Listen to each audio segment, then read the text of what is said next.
விசுவாசித்தாரே.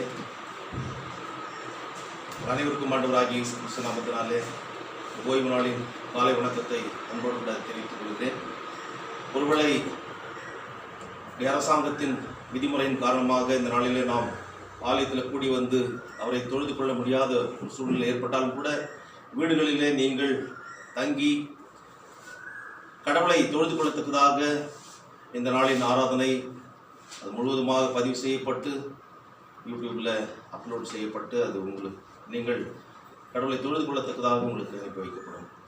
ஆகவே எந்த ஒரு சூழ்நிலை வந்தாலும் கடவுளை நாம் மறவாமல் அவர் செய்த அற்புதங்களையும் அடையாளங்களையும் ஆசீர்வாதங்களையும் நம்முடைய வாழ்நாள் முழுவதும் நினைவு கூர்ந்து அவருக்கு ஏற்ற சாட்சிகளாக கர்த்தர் உயிர்த்தெழுந்த பண்டிகைக்கு பின்வரும் முதலாம் ஞாயிறாகி இந்த நாளில் நாம் கூடி வந்திருக்கிறோம். ஆகவே இதனை நாம் மனதில் கொண்டு கடவுளுக்கேற்ற சாட்சிகளாக இந்த உலகத்தில் தொடர்ந்து வாழ இந்த கொரோனா வைரஸுடைய 2வது அலை அதனுடைய தாக்கத்தின் மத்தியிலும் கடவுள் தாமே அனைவரையும் பலப்படுத்தி காப்பாராக. ஆமென்.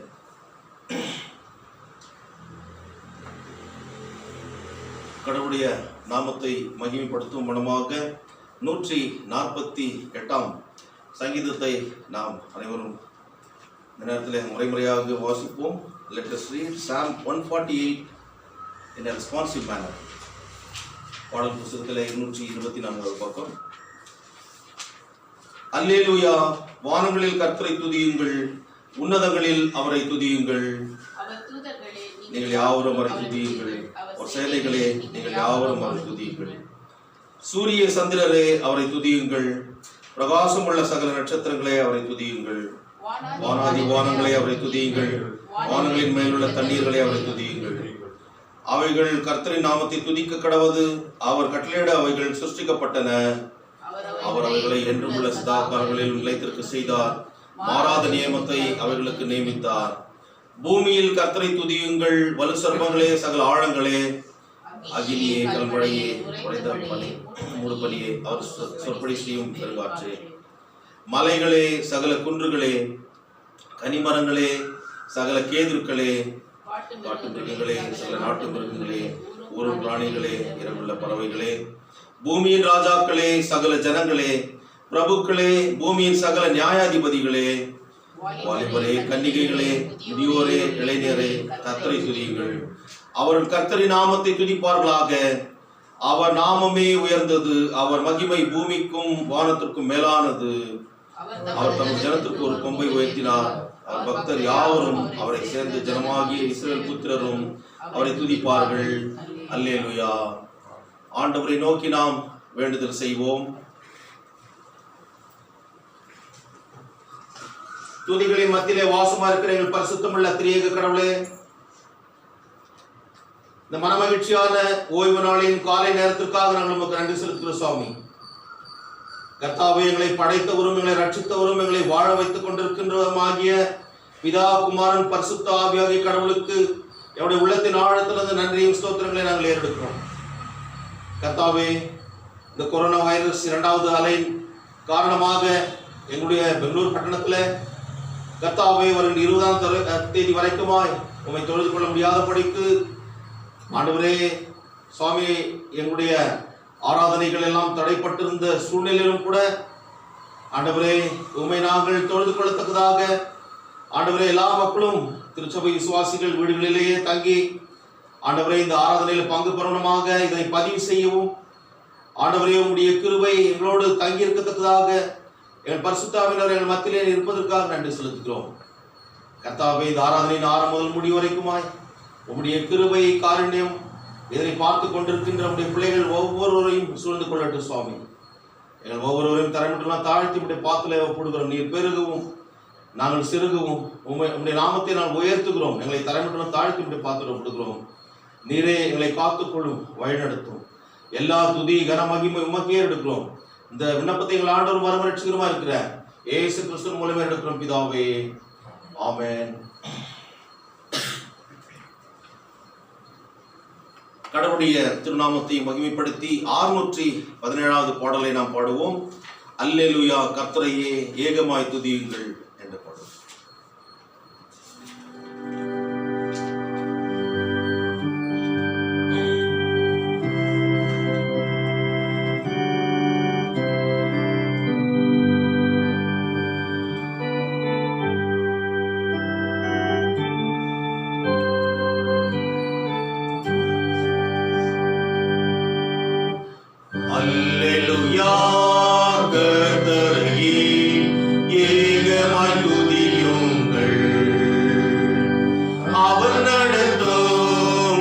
செயல்களெல்லாம் பார்த்தோரை துதியுங்கள். வல்லமையால் கிரியை செய்யும் வல்லோரை துதியுங்கள். எல்லோரையும் ஏற்றுக்கொள்ளும் இயேசுவை துதியுங்கள். ராஜாதி ராஜனாம் இயேசுராஜன் பூமியில் ஆட்சி செய்வார். அல்லேலூயா, அல்லேலூயா, தேவனை துதியுங்கள்.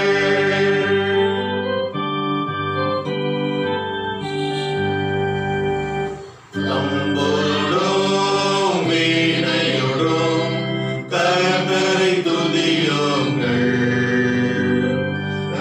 இரத்தத்தினால் பாவங்களை போக்கினார் துதியுங்கள். எக்காலமும் கைத்தாளமும் முழங்கிட துதியுங்கள். எக்காலமும் மாறாதவர் இயேசுவை துதியுங்கள். ராஜாதி ராஜனாம் இயேசுராஜன் பூமியில் ஆட்சி செய்வார். அல்லேலூயா, அல்லேலூயா, தேவனை துதியுங்கள்.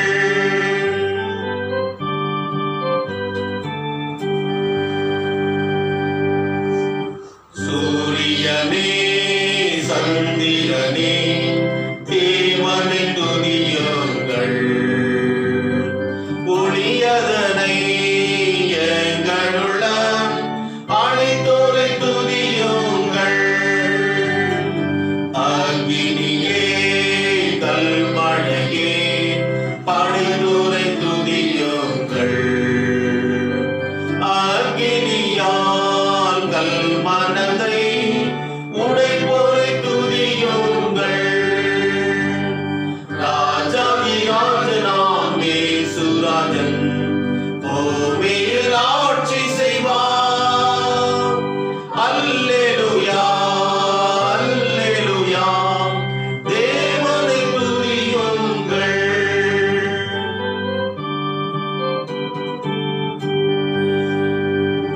பிள்ளைகளே வாலிபரே தேவனை துதியுங்கள். வாழ்வதனை அவர் பணிக்கே கொடுத்து நீ துதியுங்கள். பெரியவரே பிரபுக்களே தேவனை துதியுங்கள். செல்வங்களை இயேசுவுக்காய் செலுத்திய துதியுங்கள். ராஜாதி ராஜனாம் இயேசுராஜன் பூமியில் ஆட்சி செய்வார். அல்லேலூயா, அல்லேலூயா, தேவனை துதியுங்கள்.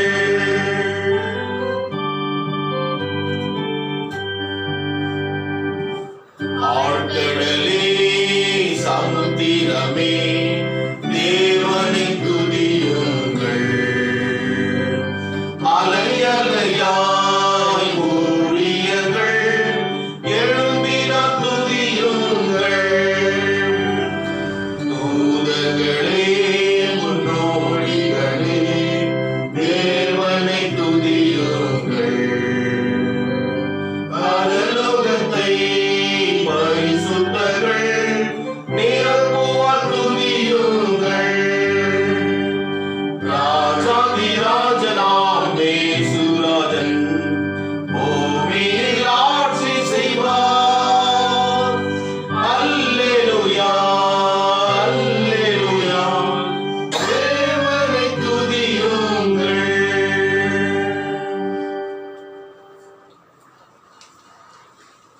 பிரதான தேவாராதனை முறைமை the order of morning service without communion பக்கம் 1.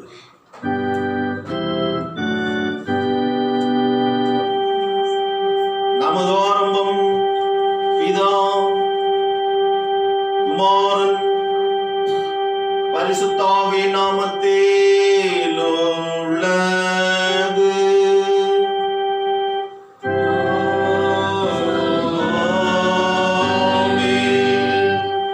கர்த்தருக்குள் பிரியமானவர்களே, நமது பிதாவாகிய கடவுளிடம் கபடற்ற இருதயமுள்ளவர்களாய் அண்டி சேர்ந்து நமது பாவங்களை அவருக்கு அறிக்கையிட்டு அவர்களை மன்னிக்க நமது இரட்சகராகிய இயேசு கிறிஸ்துவே நாமத்தில் அவரை கெஞ்சி கேட்போம். வாருங்கள். நமக்கு சகாயம் கர்த்தருடைய திருநாமத்தில் உள்ளது.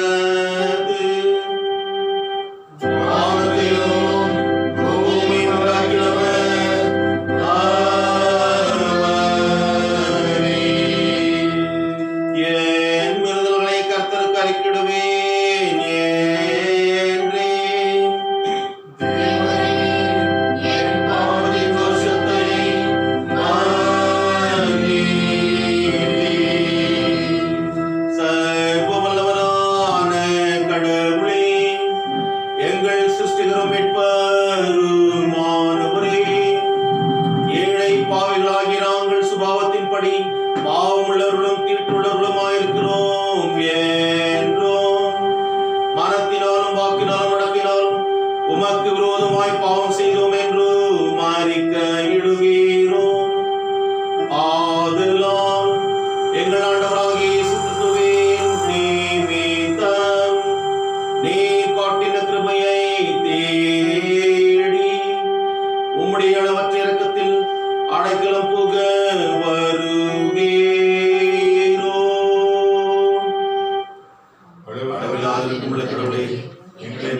மரணத்துக்கு ஒப்பு கொடுத்த ஒரு ஒரே குமாரன் நினைத்து கொள்கிறேன்.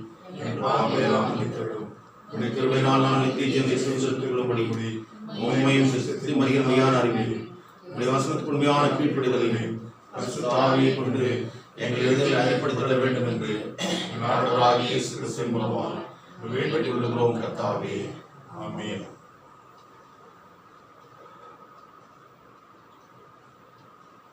சர்வ வல்லவரான பரமபிதாவாகிய கடவுள் நமக்கு இறங்கினார். அவர் தமது ஒரே பேரான குமாரனை நமது பாவங்களுக்காக மரணத்திற்கு ஒப்பு கொடுத்து அவர் நிமித்தம் நமது பாவங்களை மன்னிக்கிறார். அவர் நாமத்தில் விசுவாசம் உள்ளவர்களுக்கு கடவுளின் பிள்ளைகளாகும்படி அதிகாரம் கொடுத்து அவர்களுக்கு தமது பரிசுத்த ஆவியை தந்தருள்வதாக வாக்குத்தத்தம் பண்ணினார். விசுவாசம் உடையவனாய் ஞானஸ்நானம் பெற்றவன் ரட்சிக்கப்படுவான். கர்த்தாவே, எங்கள் அனைவருக்கும் கிருபை செய்திருளும்.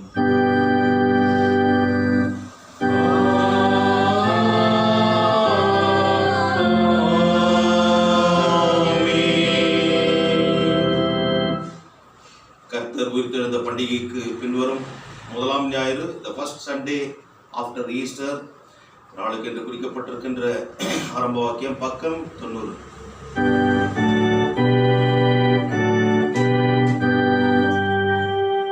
புதிதாய் பிறந்த குழந்தை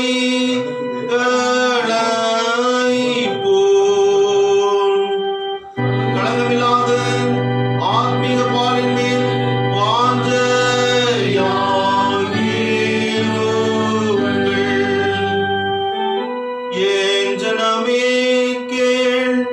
உன்னை எச்சரித்து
19 பக்கம் 90.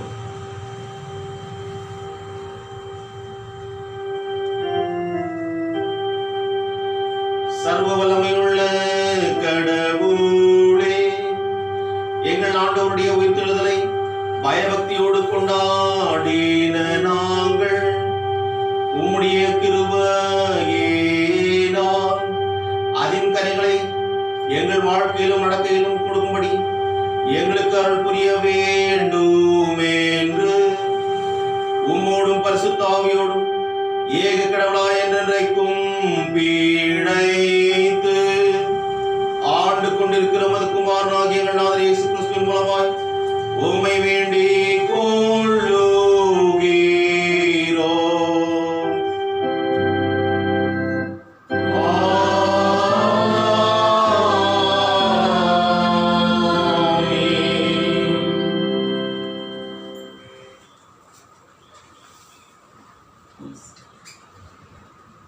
கர்த்தர் உயிர்த்தெழுந்த பண்டிகைக்கு பின்வரும் முதலாம் ஞாயிறாகிய நாளுக்கென்று குறிக்கப்பட்டிருக்கின்ற வேத பாகங்களை நாம் வாசிக்க கேட்போம்.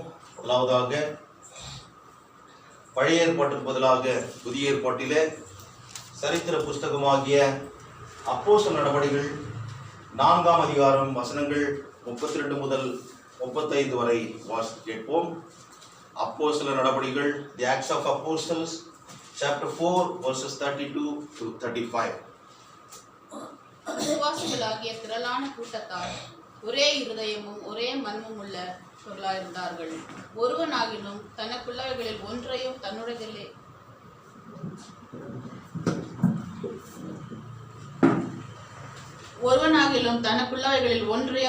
தன்னுடையதென்று சொல்லவில்லை. சகலமும் அவர்களுக்கு பொதுவாயிருந்தது. கர்த்தராகிய இயேசுவின் உயிர்த்தெழுதலை குறித்து அப்போஸ்தலர்கள் மிகுந்த பலமாய் சாட்சி கொடுத்தார்கள். அவர்கள் எல்லார் மேலும் பூரண கிருபை உண்டாயிருந்தது. நிலங்களையும் வீடுகளையும் உடையவர்கள் அவைகளை விற்று விற்கப்பட்டவைகளின் கிரயத்தை கொண்டு வந்து அப்போஸ்தலருடைய பாதத்திலே வைத்தார்கள். அவனவனுக்கு தேவையானதற்கு தக்கதாய் பகிர்ந்து கொடுக்கப்பட்டது. அவர்கள் ஒருவனுக்கும் ஒன்றும் குறைவா இருந்ததில்லை என்பது. அப்போஸ்தலர் நடபடிகள் புஸ்தகம் வாசிக்கப்பட்டு முடிந்தது. அப்படி இன்றைக்காக குறிக்கப்பட்டிருக்கின்ற நிருப வாக்கியம் அது யோவான் எழுதின நிருபம், முதலாவது நிருபம் 1ஆம் அதிகாரம் வசனங்கள் 1 முதல் கடைசி வரையும், அதனைத் தொடர்ந்து 2ஆம் அதிகாரம் வசனங்கள் 2 வரை வாசிக்க கேட்போம். Today's epistle reading is taken from the first letter of St. John, chapter 1, verses 1 to last, and followed by chapter 2, verses up to 2. That which was from the beginning, which we have heard, which we have seen with our eyes, which we have looked upon, and our hands have handled, concerning the word of life.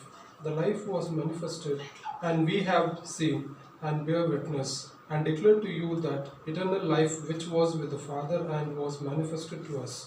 That which we have seen and heard we declare to you, that you also may have fellowship with us.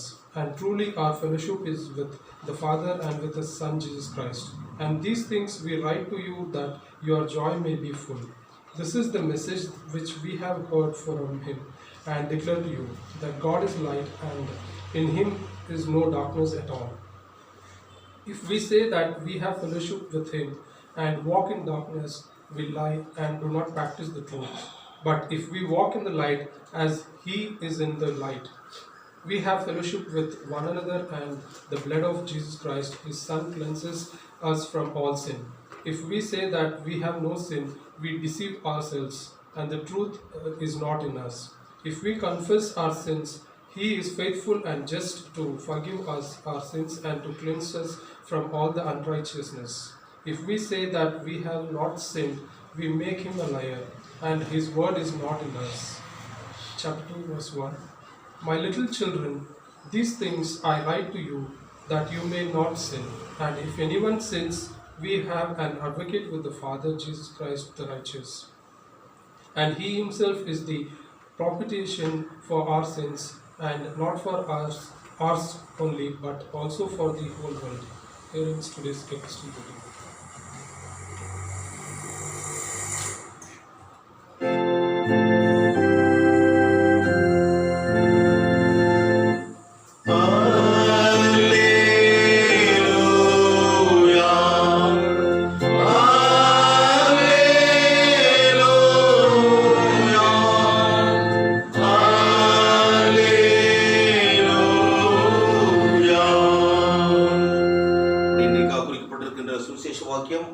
பரிசுத்த யோவான் எழுதின சுவிசேஷம் 20ஆம் அதிகாரம் வசனங்கள் 19 முதல் 31 வரை வாசிக்க கேட்போம்.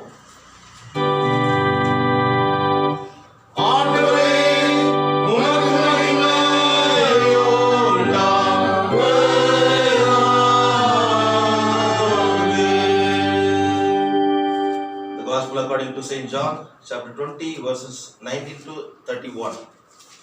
வாரத்தின் முதலாம் நாளாகிய அன்றைய தினம் சாயங்கால வேளையிலே சீஷர்கள் கூடியிருந்த இடத்தில் யூதர்களுக்கு பயந்ததினால் கதவுகள் பூட்டியிருக்கையில் இயேசு வந்து நடுவே நின்று, உங்களுக்கு சமாதானம் என்றார். அவர் இப்படி சொல்லி தம்முடைய கைகளை விலாவையும் அவர்களுக்கு காண்பித்தார். சீஷர்கள் கர்த்தரை கண்டு சந்தோஷப்பட்டார்கள். இயேசு மறுபடியும் அவர்களை நோக்கி, உங்களுக்கு சமாதானம் உண்டாவதாக, பிதா என்னை அனுப்பினது போல நானும் உங்களை அனுப்புகிறேன் என்று சொல்லி அவர்கள் மேல் ஊதி, பரிசுத்த ஆவியை பெற்றுக்கொள்ளுங்கள். எவர்களுடைய பாவங்களை மன்னிக்கிறீர்களோ அவைகள் அவர்களுக்கு மன்னிக்கப்படும். எவர்களுடைய பாவங்களை மன்னியாதிருக்கிறீர்களோ அவைகள் அவர்களுக்கு மன்னிக்கப்படாதிருக்கும் என்றார். இயேசு வந்திருந்த போது 12 ஒருவனாகிய தித்துமோ எனப்பட்ட தோமா என்பவன் அவர்களோடு கூட இருக்கவில்லை. மற்ற சீஷர்கள் கர்த்தரை கண்டோம் என்று அவனுடனே சொன்னார்கள். அதற்கு அவன், அவருடைய கைகளில் ஆணிகளால் உண்டான காயத்தை நான் கண்டு அந்த காயத்திலே என் விரலை விட்டு என் கையை அவருடைய விலாவிலே போட்டால் ஒழிய விசுவாசிக்க மாட்டேன் என்றார். மறுபடியும் 8 நாளைக்கு பின்பு அவருடைய சீஷர்கள் வீட்டுக்குள்ளே இருந்தார்கள். தோமாவும் அவருடனே கூட இருந்தான். கதவுகள் பூட்டப்பட்டிருந்தது. அப்பொழுது இயேசு வந்து நடுவே நின்று, உங்களுக்கு சமாதானம் என்றார். பின்பு அவர் தோமாவை நோக்கி, நீ உன் விரலை இங்கே நீட்டி என் கைகளை பார். உன் கைகளை நீட்டி என் விலாவிலே போடு. அவிசுவாசியாயிராமல் விசுவாசியாயிரு என்றார். தோமா அவர்களுக்கு பிரத்யுத்தரமாக, என் ஆண்டவரே, என் தேவனே என்றார். அதற்கு இயேசு, தோமாவே, நீ என்னை கண்டதினாலே விசுவாசித்தாய். காணாதிருந்தும் விசுவாசிக்கிறவர்கள் பாக்கியவான்கள் என்றார். அந்த புஸ்தகத்தில் எழுதிராத வேறு அநேக அற்புதங்களையும் இயேசு தமது சீஷர்களுக்கு முன்பாக செய்தார். இயேசு தேவனுடைய குமாரனாகிய கிறிஸ்து என்று நீங்கள் விசுவாசிக்கும்படியாகவும் விசுவாசித்து அவருடைய நாமத்திலே நித்திய ஜீவனை அடையும்படியாகவும் இவைகள் எழுதப்பட்டிருக்கிறது என்பதை இன்றைக்காக வாசிக்க வேண்டிய சுவிசேஷ வாக்கியம் வாசித்து முடிந்தது.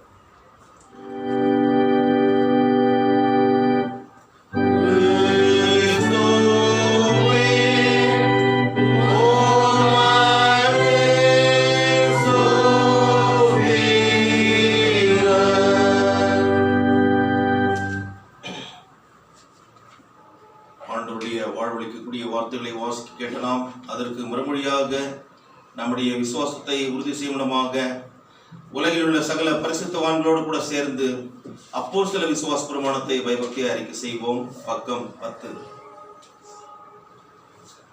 பரலோகத்தையும் உலகத்தையும் படைத்த சர்வவல்ல பிதாவாகிய கடவுளை விசுவாசிக்கிறேன். அவருடைய ஒரே குமாரனும் நம்முடைய ஆண்டவருமாகிய இயேசு விசுவாசிக்கிறேன். பரிசுத்தாவினால் கர்ப்பத்தில் போய்த்து கன்னிமரிடத்தில் பிறந்து பொந்தி பிலாத்தின் கீழ்ப்பாடுபட்டு சிலுவையில் அறையிலிருந்து மரித்து அடக்கம் பண்ணப்பட்டார். பாதாளத்தில் இறங்கி 3ஆம் நாள் மரித்தெழுந்து உயிர்த்தெழுந்தார். மரத்துக்கேறி சர்வவல்ல பிதாவாகிய கடவுளுடைய வலது பார்சத்தில் வீற்றிருக்கிறார். அவ்விடத்திலிருந்து உயிரோடு மரித்தவரை நியாயத்திற்கு வருவார். பரிசுத்தாவினால் விசுவாசிக்கிறேன். பொதுவான பரிசுத்த சபையும் பரிசுத்தவான் ஐக்கியம் பாவ மன்னிப்பும் சரீர உயிர்த்தெழுதலும் நித்திய ஜீவனும் விசுவாசிக்கிறேன். ஆமென். தொடர்ந்து ஆண்டவருடைய நாம் மகிமைக்காக 351வது பாடலை நாம் பாடுவோம். லோகநாதா மன்னோர் மீள என்ற இந்த பாடல் பாவ சஞ்சலத்தை நீக்க பிராண சிநேகிதர் உண்டு என்ற ராகத்திலே இந்த பாடலை நாம் பாடுவோம். பாடல் எண் 351. ஆ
கிறிஸ்துக்குள் பிரியமானவர்களே, நம்முடைய பிதாவாகிய கடவுளிடமிருந்தும் ஆண்டவராகிய இயேசு கிறிஸ்துவிடமிருந்தும் உங்கள் அனைவருக்கும் கிருபையும் சமாதானம் உண்டாவதாக. ஆமென். கர்த்தர் உயிர்த்தெழுந்த பண்டிகைக்கு பின்வரும் முதலாம் ஞாயிறு, the first Sunday after Easter, இந்த நாளுக்கென்று கடவுளுடைய வார்த்தையை தியானிக்க தெரிந்து கொள்ளப்பட்ட வேத பகுதி சற்று முன்பதாக நாம் வாசி கேட்ட அப்போஸ்தலர் நடபடிகளிலிருந்து நாம் தியானம் செய்வோம். அப்போஸ்தலர் நடபடிகள் 4ஆம் அதிகாரம் வசனங்கள் 32 முதல் 35 வரை நாம் மறுபடியும் வாசித்து தியானம் செய்வோம். விசுவாசிகளாகிய திரளான கூட்டத்தினர் ஒரே இருதயமும் ஒரே மனமும் உள்ளவர்களாயிருந்தார்கள். ஒருவனாகிலும் தனக்குள்ளவைகளில் ஒன்றையும் தன்னுடையது என்று சொல்லவில்லை. சகலமும் அவர்களுக்கு பொதுவாய் இருந்தது. கர்த்தராகிய இயேசுவின் உயிர்த்தெழுதலை குறித்து அப்போஸ்தலர்கள் மிகுந்த பலமாய் சாட்சி கொடுத்தார்கள். அவர்கள் எல்லார் மேலும் பூரண கிருபை உண்டாயிருந்தது. நிலங்களையும் வீடுகளையும் உடையவர்கள் அவைகளை விற்கப்பட்டவைகளின் கிரயத்தை கொண்டு வந்து அப்போஸ்தலருடைய பாதத்திலே வைத்தார்கள். அவனவனுக்கு தேவையானதற்கு தக்கதாய் பகிர்ந்து கொடுக்கப்பட்டது. அவர்களில் ஒருவனுக்கும் ஒன்றும் குறைவாயிருந்ததில்லை. ஆண்டவரை நோக்கி நாம் வேண்டுதல் செய்வோம். என் கண்மலையும் என் மீட்புறமாகிய கர்த்தாவே, என்னுடைய வாயின் வார்த்தைகளும் என்னுடைய இருதயத்தின் தியானம் உம்முடைய சமூகத்தில் எப்பொழுதும் பிரீதியாயிருந்து அது எங்களுக்கு ஆசீர்வாதமானதாக விளங்கவும் எங்களை நீதியின் பாதையிலே நடத்தவும் கிருபை செய்துள்ளோம். உமக்கு ஏற்ற சாட்சிகளாக இந்த உலகத்தில் நாங்கள் வாழ எங்களை ஒப்புக் கொடுக்கிறோம். நீரே எங்களை பலப்படுத்தும், வழிநடத்தும் ஆசீர்வாதம் தெரிவிக்கிறோம் பிதாவே. ஆமென். கிறிஸ்துவுக்குள் பிரியமானவர்களே, ஆதி அப்போஸ்தலர் காலத்தில் கடவுளுடைய சுவிசேஷம் அறிவிக்கப்பட்டது. அது எந்த சூழ்நிலை அறிவிக்கப்பட்டது என்றால், ஆண்டவராகிய இயேசு கிறிஸ்து மரணத்தை விட்டு ஜெய வீரராக உயிர்த்தெழுந்த பிறகு பரத்திற்கு எடுத்துக் கொள்ளப்படுவதற்கு முன்பதாக அவர் கொடுத்த அந்த மாபெரும் கட்டளை, the final mandate, the great commission of our Lord and Savior Jesus Christ, அதனை மையமாக வைத்து சுவிசேஷம் உலகமெங்கும் அறிவிக்க கடவுளுடைய சீஷர்கள் அப்போஸ்தலர்கள் கடந்து சென்றார்கள். அவர்கள் சென்ற இடமெல்லாம் கடவுளுடைய வார்த்தை கேட்ட மக்கள் கர்த்தருடைய வார்த்தைக்கு தங்களை ஒப்புக் கொடுத்து விசுவாசித்தார்கள். விசுவாசிகள் பெருகின்ற போது அவர்கள் தாராள மனதோடு கூட அவர்கள் தங்களுடைய ஆஸ்திகளையும் தங்களுடைய தாளந்துகளையும் அவர்கள் கடவுளுடைய நாம் மகிமைக்கென்றும் அவருடைய ஊழியத்திற்கென்றும் ஒப்புக் கொடுத்ததைத்தான் இந்த நாளிலே நாம் தியானம் செய்ய இருக்கிறோம். அது மாத்திரமல்ல, இந்த வார்த்தையை உயிர்த்தெழுந்த தேவனுடைய அந்த ரட்சிப்பின் செய்தியை தாராளமாக சீஷர்கள் கடவுளுடைய அப்போஸ்தலர்கள் உயிர்த்தெழுதலை குறித்து அப்போஸ்தலர்கள் மிகுந்த பலமாய் சாட்சி கொடுத்தார்கள். அவர்கள் எல்லார் மேலும் கடவுளுடைய பூரண கிருபை இருந்தது என்று சொல்லி நாம் பார்க்கிறோம். ஆகவே இதை குறித்து நாம் இந்த நேரத்தில் தியானம் செய்வோம். கிறிஸ்துக்குள் பிரியமானவர்களே, இன்றைக்கு நாம் நம்முடைய வீடுகளிலேயே கடவுளை ஆராதிக்கிறதுக்கு தான் ஒரு சூழ்நிலை பெங்களூர் பட்டணத்தில் ஏற்பட்டிருக்கிறது. இந்த தடை உத்தரவின் காரணமாக நாம் கடவுளை ஆராதனை செய்து ஆலயத்தில் கூடி வந்து தொழுது கொள்ள முடியாத ஒரு நிலைமை ஏற்பட்டிருக்கிறது. ஆனாலும் இந்த காரியத்தில் உங்களுடைய மேலான ஒத்துழைப்பை நாங்கள் நாடுகிறோம். கண்ணுக்கே தெரியாத ஒரு கிருமி கொரோனா வைரஸ் இன்றைக்கு நம்மை உலக மக்களை அழ வைத்துக் கொண்டிருக்கிறது. ஆனால் கண்ணுக்கு தெரிந்த கடவுளுடைய கிருபை நம்மை வாழ வைத்துக் கொண்டிருக்கிறது. காணாத கிருமி மக்களை அலைக்கழித்துக் கொண்டிருக்கிறது, அழ வைத்துக் கொண்டிருக்கிறது. கண்ணால் காணுகின்ற கடவுளுடைய வசனம், அவருடைய கிருபை நம்மை வாழ வைத்துக் கொண்டிருக்கிறது. ஆம் பிரியமானவர்களே, எரேமியா தன்னுடைய புலம்பல் புஸ்தகத்திலே 3ஆம் அதிகாரம் 22ஆம் வசனத்தில் எழுதுகின்ற போது அங்கே அவர் மிக அழகாக சொல்கிறார், நாம் நிர்மூலமாகாமல் இருப்பது கர்த்தருடைய கிருபையே, அவருடைய இரக்கங்களுக்கு முடிவில்லை. அது காலைதோறும் புதிதா இருக்கிறது. ஒவ்வொரு நாளையும் பார்க்கிறோம் என்றால் நாம் விசேஷித்தவர்கள் அல்ல மற்றவர்களை காட்டிலும், ஆனால் கடவுளுடைய கிருபை தகுதியற்ற நமக்கு கிடைத்த ஒரு பெரிய பரிசாக ஈவாக இருக்கிறது.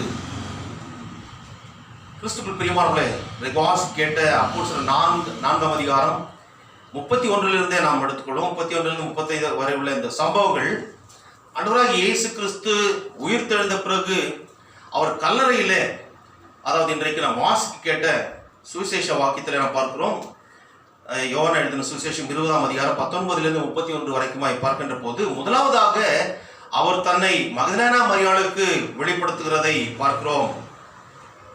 ஞாயிற்றுக்கிழமை காலை, உயிர்த்தெழுதல் நாளின் காலை வேளை, அந்த நேரத்தில் 20ஆம் அதிகாரம் 11 14 வரைக்குமாய் நாம் பார்க்கின்ற போது, முதலாவதாக மகதலேனா மரியாள் அங்கே அந்த கல்லறையிடத்துல ஆண்டவருடைய சரீரத்தை காணாமல் அவள் அழுது கொண்டிருக்கின்ற போது, அங்கே 2 தூதர்கள் வந்து,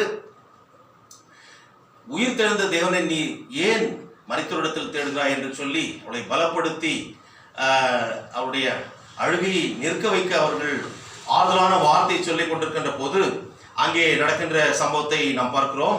அங்கே ஆண்டவராகிய இயேசு கிறிஸ்துவே வந்து நிற்கிறார். 14ஆம் வசனத்தில் பாருங்க, யோவான் எழுதின சுவிசேஷம் 20ஆம் அதிகாரம். இவைகளை சொல்லி பின்னாக திரும்பி இயேசு நிற்கிறதை கண்டாள், ஆனாலும் அவரை இயேசு என்று அறியாதிருந்தாள். ஆண்டவராகிய இயேசு கிறிஸ்து முதலாவதாக இந்த மகதலேனா மரியாளுக்கு தன்னை காட்சியளித்து உயிர்த்தெழுந்த தேவனாக அவர் காட்சியளித்தார். இரண்டாவதாக பார்க்கின்ற போது அவர் சீஷர்கள் மத்தியிலே தன்னை வெளிப்படுத்தினார். அது எப்பொழுது என்று பார்க்கின்ற போது 20ஆம் அதிகாரம் 19ஆம் வசனத்திலேயே நாம் பார்க்கிறோம். சண்டே ஈவினிங், உயிர்த்தெழுந்த நாளின் மாலை நேரத்தில், காலை நேரத்தில் மகதலேனா மரியாளுக்கு அவர் காட்சியளிக்கிறார். மாலையில சீஷர்களுக்கு அங்கே காட்சியளிக்கிறார். ஆனால் அங்கே unfortunately Thomas was not present in that group. அந்த கூட்டத்தில் தோமா அங்க இருக்கின்ற ஒரு காரியத்தை நாம் பார்க்க முடிவதில்லை. மூன்றாவதாக பார்க்கின்ற போது ஆண்டவராகிய இயேசு கிறிஸ்து மறுபடியும் அங்கே பார்க்கிறோம் 26ஆம் வசனத்துல நாம் பார்க்கிறோம். 26 27 8 நாளைக்கு பிறகு மறுபடியும் தன்னை அவர் சீஷர்கள் மத்தியில காட்சி கொடுக்கிறார். காட்சி கொடுத்து 20ஆம் அதிகாரம் 26 27 பார்க்கிறோம். 8 நாளைக்கு பிறகு மறுபடியும் அவர் காட்சி கொடுத்து அங்கே தோமா இருக்கிறதை அறிந்து அவரிடத்துல தன்னுடைய கைகளையும் விலாவையும் அவர் காட்டி, நீ விசுவாசம் உள்ளவனாயிரு, அவிசுவாசமாய் இராதே என்று சொல்லி அவனை பலப்படுத்துகின்ற காரியத்தை பார்க்கிறோம். கிறிஸ்துவுக்குள் பிரியமானவர்களே, இந்த 3 காட்சிகள் மாத்திரமல்ல, அப்போஸ்தலர் நடவடிக்கைகள் 1:3 பார்க்கின்ற போது, Jesus appeared and presented himself alive before the apostles for 40 days. 40 நாள் அவர் தான் உயிர்த்தெழுந்ததை அங்கு இருக்கின்ற சீஷர்கள் மத்தியிலே தன்னை வெளிப்படுத்தி, அங்கு மிக அழகான அந்த வார்த்தை சொல்றார், by many convincing proofs and was speaking about the kingdom of God. தான் உயிர்த்தெழுந்த கடவுள் என்பதை அங்கே அவர்களுக்கு நிரூபித்து காட்டுகிறார். He demonstrated himself that he has been risen from the dead. மரணம் அவரை வைத்துக் கொள்ள முடியாது, அவரை கட்டுப்படுத்தி வைத்துக் கொள்ள முடியாது. அவருக்கு மரணமே இல்லை. மரித்தேன் ஆனாலும் சதா காலங்களிலும் உயிரோடு இருக்கிறேன் என்று சொன்ன தேவன் அன்றைக்கு அவர் உயிர்த்தெழுந்ததை 40 நாள் அளவும் அவர்களுக்கு விளக்கி காட்டி பரலோக ராஜ்யத்தின் மகிமையை குறித்து அவர் மத்தியிலே பேசிக் கொண்டிருப்பதை நாம் பார்க்கிறோம். கிறிஸ்துவுக்குள் பிரியமானவர்களே, இந்த சுவிசேஷ பகுதியில் பார்க்கின்ற போது ஒவ்வொரு முறையும் இந்த சீஷர்களை அவர் சந்திக்கின்ற போது, உங்களுக்கு சமாதானம், உங்களுக்கு சமாதானம் என்று 19ஆம் வசனத்தில் பாருங்க, உங்களுக்கு சமாதானம், அவர்கள் நடுவிலே வந்து உங்களுக்கு சமாதானம் என்று சொல்கிறார். 21ஆம் வசனத்திலே பார்க்கின்ற போது மறுபடியும் உங்களுக்கு சமாதானம் என்று அவர் சொல்கிறார் அவர்கள் மத்தியிலே வந்து. 26ஆம் வசனத்துல மறுபடியும் வீடு பூட்டப்படுகிற நேரத்தில் அவர்கள் மத்தியிலே வந்து அவர் நின்று உங்களுக்கு சமாதானம் என்று. ஏன் சமாதானம் என்று பாருங்க, சஞ்சலத்தோடு அவர்கள் இருக்கிறார்கள், கவலையோடு இருக்கிறார்கள், பயத்தோடு இருக்கிறார்கள். யூதர்கள் வந்து அவர்களை கைது செய்து விடுவார்களோ என்ற ஒரு அச்சத்திலே, உயிர் பயம். அந்த கலக்கத்தை போக்க சமாதான பிரபு வந்து அங்கே நிற்கிறார், உங்களுக்கு சமாதானம் என்று சொல்லுகிறார். உலக பிரகாரமான சமாதானம் அல்ல, என்னுடைய சமாதானத்தை உங்களுக்கு நான் கொடுக்கிறேன், ஆகவே நீங்கள் கலங்காமலும் திகையாமலும் இருங்கள் என்று சொல்லி அவர் பலப்படுத்துகிறதை நாம் பார்க்கிறோம். யோவான் எழுதின சுவிசேஷம் 14ஆம் அதிகாரத்தில் இந்த வசனத்தை நாம் பார்க்கிறோம். கிறிஸ்துக்குள் பிரியமானவர்களே, அங்கே இந்த வசனத்தை அங்கே நாம் பார்க்க முடிகிறது. அது மாத்திரமல்ல, அவருடைய சமாதானத்தை பெற்றவர்கள் நாமும் மற்ற சஞ்சலம் நிறைந்த இந்த உலகத்தில் நாமும் ஒரு நல்ல சாட்சிகளாக வாழத்தான் கடவுள் நம்மை அழைக்கிறார். So God establishes his resurrected identity and he prepares his people for the proclamation of the good news. தன்னுடைய உயிர்த்தெழுதலை அவர்களுக்கு நிரூபணப்படுத்தி பல காரியங்களை அவர் மத்தியிலே அவர் செய்து அவர்களோடு தங்கியிருந்து அவர்களை சுவிசேஷ ஊழியத்திற்கு என்று ஆயத்தப்படுத்துகின்ற காரியத்தை பார்க்கிறோம். கிறிஸ்துவுக்குள் பிரியமானவர்களே, எல்லாருடைய சந்தேகங்களையும் அவர் தீர்க்கிறார். முக்கியமாக தோமா என்றாலே சந்தேகம் என்றால் தோமா, அவனுடைய சந்தேகத்தையும் அவர் விட்டுவிடாமல், எல்லாரும் பார்த்தார்கள், நீயும் நம்ப வேண்டியதானப்பா சொல்ல, அவனுக்கு மறுபடியுமாக காட்சியளித்து, நீ என்னை கண்டதினாலே நீ விசுவாசிகள், காணாமல் விசுவாசிகள் பாக்கியவான்கள் என்று சொல்லி அவனை பலப்படுத்துகிறதை பார்க்கிறோம். கிறிஸ்துக்குள் பிரியமானவர்களே, இந்த சஸ்பிஷியன், இந்த சந்தேகம் என்பது it emanates from, basically this suspicion emanates from the Satan. பிசாசினிடத்தில் உருவாகுது. அவன் தான் நீ கடவுள், அதாவது நீ தேவனுடைய குமாரனே ஆனால் இந்த சிலுவையில் இருந்து இறங்கி வரும் என்று சொல்லி கடைசியில் அவன் கேட்டான். அதே போல ஆதி ஏதேன் தோட்டத்தில் இருந்த அந்த ஆதாமுக்கும் ஏவாளுக்கும் இந்த பழத்தை புசிக்க கூடாது என்று தேவன் சொன்னதுண்டோ?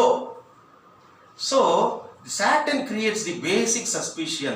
சந்தேகம் என்பது, சந்தேகம் என்றாலே சந்தேக பேய், சந்தேக பிசாசு என்று சொல்றாங்க இல்லைங்களா? குடும்பங்களில் கூட இந்த சந்தேகம் என்று வருகின்ற போது குடிக்காரனை கூட எப்படியாவது சமாளிச்சிடலாம், சந்தேகக்காரனை பிசாசை சமாளிக்கவே முடியாது. அது பெரிய நரகம் போன்ற ஒரு நிலைமை. கிறிஸ்துவுக்குள் பிரியமானவர்களே, சந்தேகம் எல்லாருக்கும் வருகிறது. சந்தேகம் இருக்கணுமா இருக்கக்கூடாதா? இப்படி பார்த்தா சந்தேகம் இருக்கக்கூடாது, ஏன்னா பிசாசு மூலமா. ஆனால் உலக பிரகாரமாக செக்குலர் ஃபீல்டில் பார்க்கும்போது படிக்கின்ற காலங்களில் நமக்கு படிக்கின்ற போது டவுட் ஏற்படுதில்லை, சந்தேகம். அந்த சந்தேகத்தை நாம் தீர்த்து கொள்வது நல்லது. அதனை ஆசிரியரிடத்தில் கேட்கின்ற போது they will clarify our doubts. இதே போன்ற ஒரு நிலைமைத்தான் தன்னுடைய குருவை பார்த்து இதனை உறுதி செய்து கொள்ள வேண்டும் என்று தோமா நினைத்தான். அவன் நினைத்தது தவறு என்று சொல்ல முடியாது. That is is basic right. என்னுடைய ஆண்டவரை நான் மறுபடியும் பார்க்க வேண்டும் என்ற ஒரு எண்ணம் அவனுக்கு இருந்தது நிமித்தமாக அது சந்தேகமாக துளிர்த்து அதில் அவன் ஆண்டவரிடத்தில் வெற்றியும் கண்டான். ஆனால் அதே நேரத்தில் அவனை தவறாக நினைத்து விடாமல் அவனை பலப்படுத்துகிற கடவுளாக அந்த மோட்டிவேட்டிங் ஃபேக்டர் நாம் பார்க்கிறோம். That is the very good trait of the leadership. கடவுளுடைய அந்த தலைமத்துவம் எப்படிப்பட்டது பாருங்க. யாருமே அவர் என்னிடத்தில் வருகிற ஒருவனை நான் புறமே தள்ளினதில் என்று சொன்ன தெய்வம் அங்கு ஏற்றுக்கொள்கிறதை நாம் பார்க்கிறோம். உயிர்த்தெழுந்த தெய்வம், அவர் மிக நல்லவர். கிறிஸ்துக்குள் பிரியமானவர்களே, இந்த தோமா தான் நம்முடைய இந்திய தேசத்திற்கு வந்து கடவுளுடைய வார்த்தையை அறிவித்து மிக தைரியமாக உறுதியாக கடவுளுடைய வார்த்தையை மலபார் மிஷன் என்று சொல்லி கேரளாவில் வந்து அவர் ஊழியத்தை செய்து அநேக மக்களை கடவுளுக்குள்ளாக அவர் திருப்பி மனமாற்றம் செய்து கடைசியில் பரங்கிமலை சென்னையில் உள்ள மயிலாப்பூரில் பார்க்கின்ற போது அங்கே அவர் இரத்த சாட்சியாக அவர் மரித்தார். சந்தேகம் அவரை படுகுழியிலே தள்ளி போடவில்லை. கடவுள் அவனையும் நம்பி அவனை ஏற்றுக்கொண்டது நிமித்தமாக அவன் பெரிய சாட்சியாக கோதுமை மணியாக நிலத்தில் விழுந்து மடிந்து மிகுந்த பலனை கொடுத்தார். கிறிஸ்துவுக்குள் பிரியமானவர்களே, இந்த ஆண்டவராகிய கடவுள் 21ஆம் வசனத்தில் பார்ப்போம். பிதா என்னை அனுப்பினது போல நானும் உங்களை அனுப்புகிறேன் என்று சொல்லி அவர் அனுப்புகிறார். That is the great mission. That is the final mandate என்று சொல்றார். The great commission of our Lord and Savior Jesus Christ. அதை நாம் மத்திய எழுதின சுவிசேஷத்தில் 28ஆம் அதிகாரம் 18-20 பார்க்கிறோம். அப்பொழுது இயேசு சமீபத்தில் வந்து அவர்களை நோக்கி, வானத்திலும் பூமியிலும் சகல அதிகாரமும் எனக்கு கொடுக்கப்பட்டிருக்கிறது, ஆகையால் நீங்கள் புறப்பட்டு போய் சகல ஜாதிகளையும் சீஷராக்கி. சகல ஜாதிகள் என்று பார்க்கிறது ஆல் த நேஷன்ஸ், எல்லா மக்களையும், எல்லா இன மக்களையும் நீங்கள் சீஷர்களாக ஆக்குங்கள் என்று சொல்றார். பக்த கொடிகளாக அல்ல. So Jesus wants disciples, not devotees. இப்படி செல்லுகின்ற மக்களோடு கூட தான் ஆண்டவராய் சொல்றார், உலகத்தின் முடிவு வரும் சகல நாட்களிலும் நான் உங்களோடு கூட இருக்கிறேன் என்று சொல்லி. அப்படி என்றால் நாங்கள் போகவில்லை, ஊழியத்திற்கு நாங்கள் போகவில்லை, முழு நேரமாக ஆண்டவர் எங்களோடு கூட இருக்க மாட்டாரா என்று நீங்கள் கேட்கலாம். ஆனால் நீங்கள் அழைக்கிற போது அவர் வருவார், உங்களோடு இருப்பார். ஆனால் இவர்கள் அழைக்காவிட்டாலும் கூட அவர்களோடு எப்பொழுதும் இருப்பேன். ஏனென்றால் அவருக்காக கடந்து சென்றவர்கள், அவருடைய நாமத்தை பறைசாற்ற தன்னுடைய உடல் பொருள் ஆவியை அர்ப்பணம் செய்தவர்கள். கிறிஸ்துவுக்குள் பிரியமானவர்களே, 22ஆம் வசனத்தில் அவர்களை அனுப்புவதற்கு முன்பதாக பரிசுத்த ஆவியை பெற்றுக்கொள்ளுங்கள் என்று சொல்லி அவர்கள் மேல் ஊதினார். So they received the power of the Holy Spirit from our Lord and Savior Jesus Christ. அவரே தேவ ஆவியானவர், the Spirit of God என்று சொல்லி பழைய ஏற்பாட்டில் பார்க்கிறோம். அந்த பரிசுத்த ஆவியை அவர்கள் பெற்றுக்கொண்ட அனுபவத்தை மறுபடியும் நாம் எங்கே பார்க்கிறோம்? பெந்தெகோஸ்தே நாளிலே அவர்கள் எல்லாரும் கூடி வந்திருக்கின்ற போது, 120 பேர் அவர்கள் கூடி வந்திருக்கின்ற போது, அப்போஸ்தலர் 2ஆம் அதிகாரம் 1-4 வரைக்குமே பார்க்கின்ற போது, அங்கே பரிசுத்த ஆவியின் அருள்மழை பொழிந்து அவர்கள் எல்லாரும் வீறு கொண்டு கடவுளுடைய சுவிசேஷத்தை அறிவிக்க அங்கிருந்து புறப்பட்டு சென்றார்கள் என்று பார்க்கிறோம். மாத்திரமல்ல, 23ஆம் வசனத்தில் பார்க்கணும், மன்னிக்கின்ற அதிகாரத்தை, திறவுகோல்களின் அதிகாரத்தை அவர்களுக்கு கொடுக்கிறார். எவ்வளவு பெரிய காரியங்களை செய்திருக்காருல்ல. அனுப்புவதற்கு முன்பதாக அவர்களுக்கு தேவையான எல்லா காரியங்களையும் பரிசுத்த ஆவியினுடைய பலம், அவர்களால் முடியாது என்ற காரணத்தில் பரிசுத்த ஆவியினுடைய பலத்தை அவர்களுக்கு அருளி செய்து, மன்னிக்கின்ற அதிகாரத்தை, திறவுகோல்களின் அதிகாரத்தை கொடுத்து அவர் பரத்திற்கு எடுத்துக் கொள்ளப்படுவதற்கு முன்பதாக அவர்களை அனுப்புகிறார். கிறிஸ்துவுக்குள் பிரியமானவர்களே, வாட் எ கிரேட் பிரிவிலேஜ் இல்லையா? அவரை அறிவிக்க செல்வது என்பது சாதாரணமான விஷயம் இல்லை. எல்லா விதத்திலும் அவர்களை ஆயத்தம் செய்து ஆண்டவராகிய இயேசு கிறிஸ்து அனுப்புகிறதை நாம் பார்க்கிறோம். கிறிஸ்துக்குள் பிரியமானவர்களே, உயிர்த்தெழுந்த ஆண்டவர் இயேசு கிறிஸ்துவை இவர்கள் அங்கேயே, அந்த உயிர்த்தெழுதலின் தேவனை அங்கேயே அவர்கள் மூடி மறைத்து வைக்கவில்லை. அந்த வார்த்தையை, அந்த வரம் பெற்ற, அந்த வல்லமை படைத்த வார்த்தையை அவர்கள் எருசலேமிலிருந்து உலகம் முழுவதும் அவர்கள் பரப்பினார்கள் என்று சொல்லி, அதாவது அப்போஸ்தலர் 1:8 நாம் பார்க்கிறோம். பரிசுத்த ஆவி உங்களிடத்தில் வருகின்ற போது நீங்கள் பலனடைந்து எருசலேமிலும், so they have to begin their witnessing life from the hometown.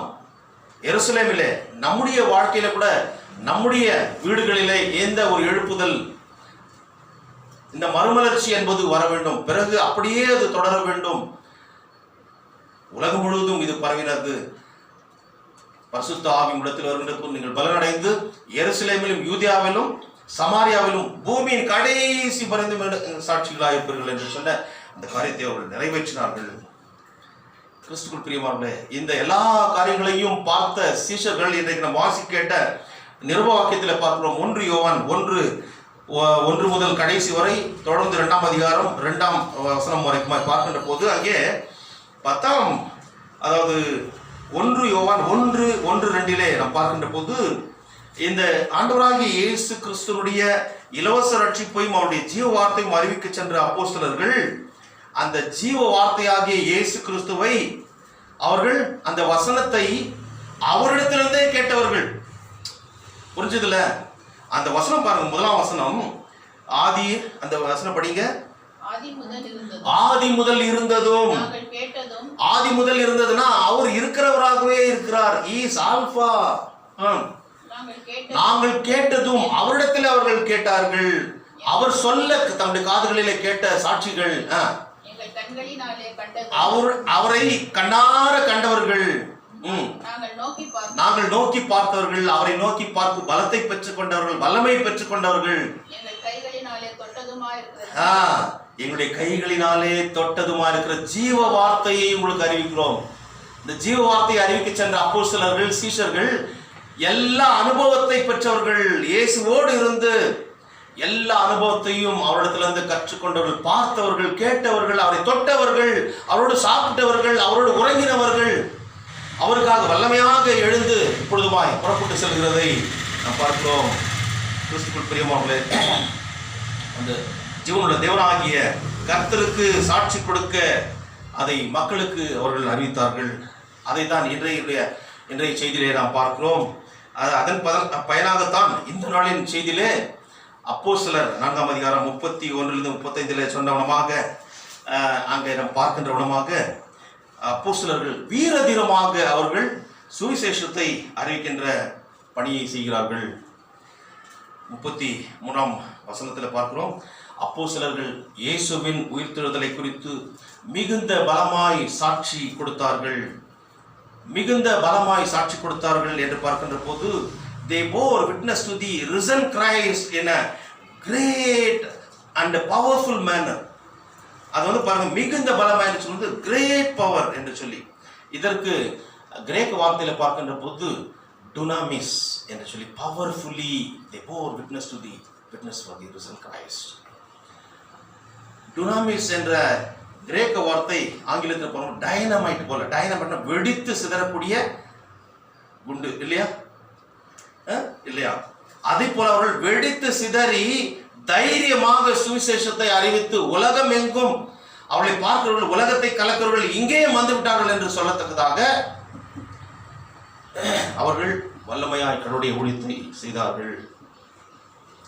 கிறிஸ்துவுக்குள் பிரியமானவர்களே, it is because of their powerful witness now the great power of God enabled them to scatter everywhere and preach good news among the Jews and Gentiles. இந்த வல்லமை, இந்த உயிர்த்தெழுதலின் அந்த மிகுந்த வல்லமை, அந்த பலம் அவர்களை ஆட்கொண்டது நிமித்தமாக யூதர்கள் மத்தியிலும் ஆகினால்தான் எருசலேமில் அவர்கள் முதலாவதாக அப்போஸ்தலர் 2:14 ஆரம்பிக்கும் போது பேதுரு 11 சீஷர்களும் எழுந்து நின்று எருசலேமில் வாசம் செய்கிறவர்களே என்று சொல்லி அங்கு சுவிசேஷத்தை அறிவிக்கிறார்கள். அதன் பிறகு உலகமெங்கும் அவர்கள் புறப்பட்டு சென்றார்கள். சுவிசேஷத்தை அறிவித்து அவர்கள் ரத்த சாட்சியானார்கள். சுவிசேஷம் அறிவிக்கப்பட்டது. கிறிஸ்துவுக்குள் பிரியமானவர்களே, இங்கே பார்க்கிறோம், this great power of God is nothing but the great grace of God. அங்கே சொல்லுகின்ற அந்த வார்த்தை கர்த்தராகிய இயேசுவின் உயிர்த்தெழுதலை குறித்து அப்போஸ்தலர்கள் மிகுந்த பலமாய் சாட்சி கொடுத்தார்கள். அவர்கள் எல்லார் மேலும் பூரண கிருபை, சாதாரண கிருபை இல்ல, பூரண கிருபை. they received the great grace of God, நிறைந்த கிருபை என்று சொல்லுவோம், abounding grace. கடவுளின் பூரண கிருபை, the complete grace, the great grace of God என்று சொல்லி நாம் பார்க்கிறோம். அந்த பூரண கிருபை அவர்கள் மேல் தங்கியிருந்தது நிமித்தமாக அவர்கள் அசாதாரணமான காரியத்தை செய்தார்கள். கிறிஸ்துவுக்குள் பிரியமானவர்களே, சுவிசேஷத்தை கேட்ட எல்லா மக்களும் ஆண்டவராகிய இயேசு கிறிஸ்துவிலே அவர்கள் விசுவாசம் வைத்தனர் என்பதை நாம் பார்க்கிறோம். அப்போஸ்தலர் 2:44 2ஆம் அதிகாரம் 44 46 பார்க்கின்ற போது அவர்கள் ஒருமித்தவர்களாய், ஒருமனப்பட்டவர்களாய், ஏக சிந்தை உள்ளவர்களாக இருந்தார்கள். அதைத்தான் இந்த நாளின் தியான பகுதியில கூட நாம் பார்க்கிறோம். அப்போஸ்தலர் 4:32 அவர்கள் ஒருமனப்பட்டவர்களாக இருந்தார்கள், ஒரே இருதயமும் ஒரே மனமும் உள்ளவர்களாக இருந்தார்கள். they lived with one accord. அந்த oneness என்பது, அந்த யூனிட்டி, மிக அழகாக அந்த ஒற்றுமையை அவர்கள் காத்து கொண்டார்கள். கடவுளுடைய ஊழியத்தை செய்கின்ற போது ஒற்றுமை என்பது மிக முக்கியமானது. அந்த ஒரே சிந்தனை, இந்த ஏக சிந்தனை, ஒரு மனம், ஒன்னஸ். ஆம் கிறிஸ்துவுக்குள் பிரியமானவர்களே, இதன் நிமித்தமாக நடந்தது என்ன? Spirit field search is unified. அங்க எல்லாரும் அந்த ஒரு மனம், அதாவது பரிசுத்த ஆவியானவர் எங்கே இருக்கிறாரோ, எங்கே அவர் வாசம் செய்கிறாரோ, எங்கே அவர் கிரியை செய்கிறாரோ, அங்கே அந்த ஒரு ஒற்றுமையை நாம் பார்க்க முடியும். பரிசுத்த ஆவியானவர் இங்கே நாம் பார்க்கின்ற போது this is a God given spiritual unity. பரிசுத்தாவினர் இருக்கும்போது அவர் வழி நடத்துகிறார். அந்த பரிசுத்தாவினர் கிரியை செய்ய நாம் ஒப்பு கொடுக்க வேண்டும். So this is God given spiritual unity, not a man made organizational uniformity. புரிஞ்சுதுல? This is God given unity. கடவுள் கொடுக்கின்ற அந்த அதாவது ஒற்றுமை யாராலும் சாதாரணமாக பிரித்து விடவே முடியாது. 4ஆம் அதிகாரம் 31ஆம் வசனம் வரும்போது அப்போஸ்தலர்கள் மக்கள் மத்தியிலே அதாவது ஜெபம் பண்ணுவதில் அவர்களை பழக்குவித்தார்கள். ஜெபிக்க அந்த இடமே அசைந்து, அவர்கள் கூடியிருந்த இடம் அசைந்தது. பரிசுத்தாவினால் அவர்கள் நிரப்பப்பட்டு தேவசனத்தை தைரியமாக சொன்னார்கள். They proclaimed very boldly, very powerfully to the people. ஜெபம், பரிசுத்தாவியானவர், அந்த ஜெபம் என்பது பரலோகத்தையே அசைக்கக்கூடியதா இருக்கிறது. ஆம் கிறிஸ்துவுக்குள் பிரியமானவர்களே, சுருக்க சொல்ல வேண்டும் என்றால் when the Holy Spirit is at work, அதாவது பரிசுத்த ஆவியானவர் கிரியை செய்கின்ற பொழுது அங்கே நடக்கின்ற காரியம் என்ன? அப்போஸ்தலர் 2:42 சொல்லப்பட்ட எல்லாம் நம்முடைய வாழ்க்கையில கூட அது அனுபவபூர்வமாக்கப்படும். 42:42 அவர்கள் அப்போஸ்தல உபதேசத்திலும் அதுதான், அந்த காரியங்கள் நம்முடைய வாழ்க்கையிலும் கூட அது அனுபவபூர்வமாக்கப்படும். அது என்ன? அவர்கள் அப்போஸ்தல ஊழியத்திலும் அந்யோன்யத்திலும் அப்பம் பிட்குதலிலும் ஜெபம் பண்ணுதலும் உறுதியாய் தரித்திருந்தார்கள். எல்லாம் பார்க்கிறாங்க. இந்த ஹோலிஸ்டிக் மிஷன் என்பது அங்கே இருக்கிறது. அந்த அனுபவமும் கூட நம்முடைய அனுபவமாக ஆகும். பரிசுத்த ஆவியானவர் கிரியை செய்ய நாம் ஒப்பு கொடுக்கின்ற போது அவர் பெரிய காரியங்களை நம்ம மத்தியிலிருந்து செய்வார். கிறிஸ்துவுக்குள் பிரியமானவர்களே, அப்போஸ்தலர் 2:47 பார்க்கின்ற போது a spirit filled church is magnified, அவரை உயர்த்தினார்கள், அவரை மகிமைப்படுத்தினார்கள் என்று பார்க்கிறோம். அப்போஸ்தலர் 2:47 பார்க்கின்ற போது அவர்கள் தேவனை துதித்து ஜனங்கள் எல்லாரிடத்திலும் தயவு பெற்றிருந்தார்கள். ஜனங்களுடைய தயவும் தேவை, ஜனங்களுடைய அனுகிரகமும் தேவை. இயேசுவானவர் ஞானத்திலும் வளர்த்திலும் தேவ கிருபையிலும் மனுஷர் தயவிலும் அதிகமாய் விருத்தி அடைந்தார். ஆகவே மனுஷருடைய தயவும் தேவை. ஏனென்றால் அவர்கள் கடவுளை துதிக்க மக்களுடைய ஒத்துழைப்பும் தேவை. ஏனென்றால் அப்பொழுதுதான் ஒரு பெரிய மாற்றத்தை உண்டு பண்ண முடியும், அதை காண முடியும். நம்முடைய தேசத்தில் இது கண்டிப்பாக அது சாத்தியம் ஆகும். ஏனென்றால் மக்கள் அவருடைய இருதயத்தை கடவுள் திறக்கின்ற போது, இந்த சுவிசேஷ ஒளி அவர்கள் மேல் வீசுகின்ற போது அவர்கள் இந்த உண்மையான தெய்வத்தை, இந்த உயிர்த்தெழுதலின் தெய்வத்தை அவர்கள் அறிந்து கொள்வார்கள். A spirit filled church is multiplied. அது ஒவ்வொரு நாளும் நாளொரு மேனியும் பொழுது வனமாக வளர்ந்தது. இன்றைக்கு திருச்சபைகள் வளர்கிறதா? இன்றைக்கு அநேக திருச்சபைகள் தீர்ந்து கொண்டிருக்கிறது. காரணம், சுவிசேஷம் அறிவிக்க திருச்சபைகள் முன்பதாக செல்லப்படுவது, அதாவது அதில் ஆர்வம் காட்ட குறைந்து போயிருக்கிறது. அந்த ஆர்வம் குறைந்து போயிருக்கிறது. இங்கே நாம் பார்க்கிறோம் அப்போஸ்தலர் 2:47 ரட்சிக்கப்படுகிறவர்களை கர்த்தர் அனுதினமும் சபையிலே சேர்த்து கொண்டு வந்தார். ரட்சிக்கப்படுகின்ற ஒரு அனுபவம் மக்களுக்கு தேவை என்றால் அவரை குறித்து அறியாதவர்களுக்கு சுவிசேஷம் அறிவிக்கப்பட வேண்டும். அது நம்மேல் விழுந்த கடமையா இருக்கிறது. ஆகவே இது ஒரு பர்டிகுலர் மக்களுடைய ஒரு வேலை என்று நாம் ஒதுக்கி தள்ளிவிட முடியாது. அதைத்தான் மிக அழகாக பக்தன் சொல்கிறார். Evangelism will not be the work of a chosen few, but the daily delight and ministry of the whole congregation. இது ஏதோ தெரிந்து கொள்ளப்பட்ட சில மக்கள் செய்கின்ற கடவுளுடைய பணி அல்ல, முழு திருச்சபையாக இணைந்து பரவசத்தோடு அனுதினம் செய்ய வேண்டிய மகத்தான பணி. கிறிஸ்துவுக்குள் பிரியமானவர்களே, நம்முடைய ஐஎல்சில எத்தனை திருச்சபைகள் இந்த காரியத்தை, இந்த நற்செய்தி பணியை தீவிரமாக செய்து கொண்டிருக்கிறார்கள் என்று பார்க்கின்ற போது ஒரு சில சபைகள் உண்மையாக செய்கிறார்கள், நான் குறை சொல்ல முடியாது. ஆனால் அநேக சபைகளிலே நற்செய்தி அறிவிக்கின்ற ஒரு பணி என்பது முடங்கி போயிருக்கிறது. திருச்சபையினுடைய தலையாய கடமை என்ன என்று பார்க்கும்போது சுவிசேஷம் அறிவிக்க வேண்டும். அறிவிக்கப்பட்டு கடவுளுடைய வார்த்தையிலே வளர்ந்த மக்கள் இன்னும் பலப்படத்தக்கதாக அவர்களை இன்னுமாய் ஆவிக்குரிய காரியத்தில் வளர்க்கவும், அறிவிக்கப்படாத மக்களுக்கு அறிவித்து அவர்களை கடவுளுடைய மந்தையிலே சேர்ப்பதும் தான் திருச்சபையினுடைய பணி. இன்றைக்கு எத்தனை திருச்சபைகள் நம்முடைய ஐஎல்சில் இந்த காரியத்தை செய்து கொண்டிருக்கிறார். மிக வேதனையான ஒரு காரியமாக இருக்கிறது. கிறிஸ்துவுக்குள் பிரியமானவர்களே, இதை செய்வதற்கு பதிலாக என்ன நாம் செய்து கொண்டிருக்கிறோம் என்றால் பாலிடிக்ஸ், இந்த கீழ்த்தரமான அதாவது இழிவான ஆதாயத்தை இச்சிக்க இன்றைக்கு மிக கேவலமான அரசியல் அராஜகங்கள் இன்றைக்கு திருச்சபைகளிலே அது ஆக்கிரமித்து கொண்டிருக்கிறது. மக்களை, ஊழியக்காரர்களை, விசுவாசிகளை ஆக்கிரமித்து கொண்டிருக்கிறது. கிறிஸ்துவுக்குள் பிரியமானவர்களே, இங்கே நாம் பார்க்கிறோம், ஊழியத்தின் தேவைகளை சந்திக்க தங்களுடைய ஆஸ்திகளை அவர்கள் விற்று அப்போஸ்தலருடைய பாதத்திலே கொண்டு வந்து படைத்தார்கள் என்று சொல்லி 34ஆம் வசனம் 35ஆம் வசனத்தில் பார்க்கிறோம். பணாசை என்பது அவர்களுக்கு இல்லவே இல்லை. பாருங்க, அந்த 32ஆம் வசனத்தில் கூட ஒன்றையும் தன்னுடையதென்று சொல்லவில்லை. அவர்கள் தனக்குள்ளவைகளில் ஒன்றையும் தன்னுடையதென்று சொல்லவில்லை. சகலமும் அவர்களுக்கு பொதுவாக இருந்தது. சகலமும் அவர்களுக்கு பொதுவாக இருந்தது. அப்படி என்றால் பண ஆசை அவர்களுக்கு இல்லை. ஆகவே கிறிஸ்துவுக்குள் பிரியமானவர்களே, நிதி ஆதாரம் என்பது சுவிசேஷ ஊழியத்திற்கு, மிஷனரி பணிக்கு அது எப்பொழுதுமே ஒரு தடையாக இருந்ததாக வரலாறு கிடையாது.